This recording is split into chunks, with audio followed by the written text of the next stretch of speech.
Kriegerfest von Lina Sommer.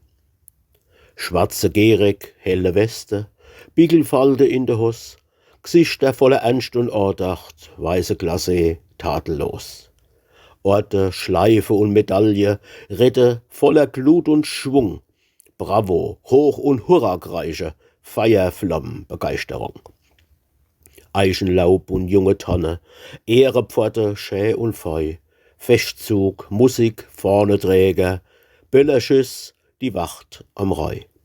Weiße, dekoltierte Bluse, Blumestreis und Strubbelkipp, Schnurgestich und Sonnenschirmchen, blaue Bändel in der Zepp, rote Backe, leere Fässer, Butterbrot und Schweizer Käse, Schwademacher, Leverwästelcher, Pulga, Walzer und Française, Hennel, Trubel und Spektakel, Faustschläg, hageldicht und fest, Sanitäter, Krankenwache, kreuzfideles Kriegerfest.